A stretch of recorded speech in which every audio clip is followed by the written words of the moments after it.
सफला एकादशी 2025 व्रत पारण और कथा।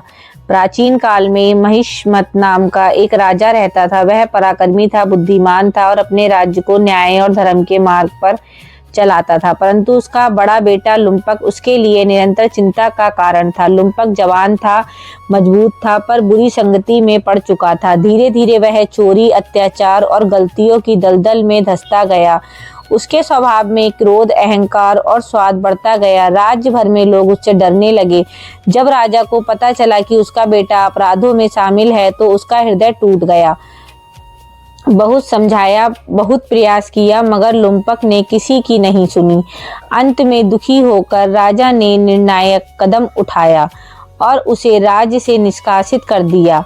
लुम्पक क्रोध और शर्म से भरा हुआ अकेले ही जंगल की ओर निकल पड़ा।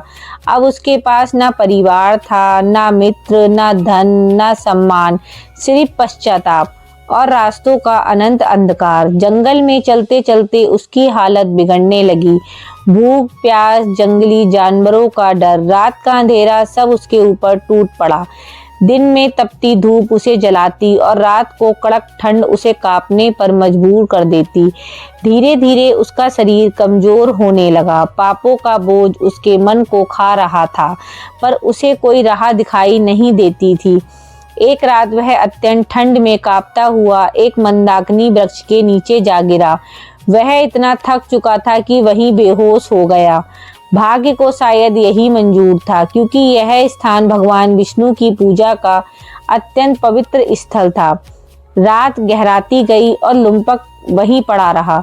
सुबह जब उसकी आँख खुली तो उसे भूख से पेट में जलन महसूस हुई, मगर भोजन कहीं नहीं मिला। भाग्यवश वह दिन था सफला एकादशी का। लुम्पक को पता भी नहीं था कि आज का दिन कितना महान है। भोजन न मिलने के कारण उसने पूरे दिन कुछ नहीं खाया और बिना समझे बुझे एकादशी का व्रत उसके जीवन में उतर आया। वह पूरा दिन उसी वृक्ष के नीचे पड़ा रहा, ना खाने को मिला ना आराम। शरीर कमजोर था, मन टूटा हुआ था, परंतु कर्म ऐसा बना कि वह दिन भर उपवास में रहा और रात भर जागरण में। यह सब उसके लिए अनजाने में हुआ, पर भगवान के लिए यह सब एक दिव्य योजना का हिस्सा था। उसे यह एहसास भी नहीं था कि उसके पाप, उसके दुख, उसके कष्ट सब धीरे धीरे धुल रहे हैं। जैसे ही रात हुई, वातावरण अचानक दिव्य प्रकाश से भर उठा। जंगल में शंखनाद गूंजने लगे, हवा में सुगंध फैल गई, वृक्ष के ऊपर से प्रकाश उतरने लगा और उसी प्रकाश से स्वयं भगवान विष्णु प्रकट हुए। वे 4 भुजाओं में शंख, चक्र, गदा और वाहे धारण किए, नीले तेजस्वी शरीर से चमकते हुए अनंत करुणा के साथ उसके सामने खड़े थे। लुम्पक ने कांपते हुए आंखें खोली और यह दिव्य दर्शन देखकर निशब्द रह गया।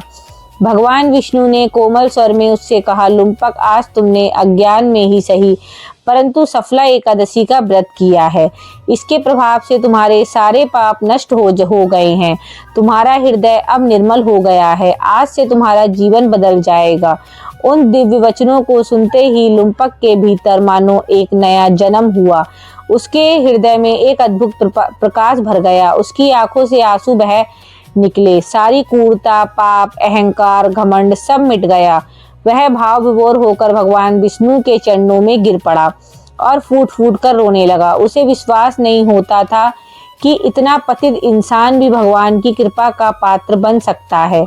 अगली सुबह वह नए जीवन के साथ उठा। उसके चेहरे पर शांति थी, आंखों में भक्ति थी और मन में करुणा का सागर।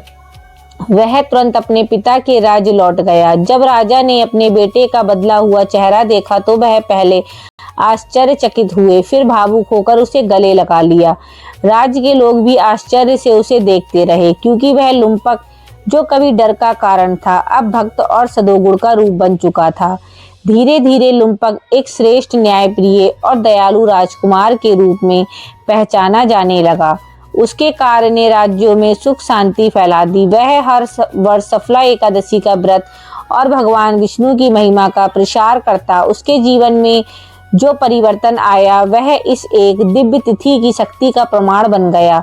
इस कथा से हमें यह संदेश मिलता है कि सफला एकादशी सिर्फ एक व्रत नहीं है, बल्कि जीवन बदल देने वाली तिथि है। यह मन को पवित्र करती है, पापों का नाश करती है और भाग्य के मार्ग खोल देती है।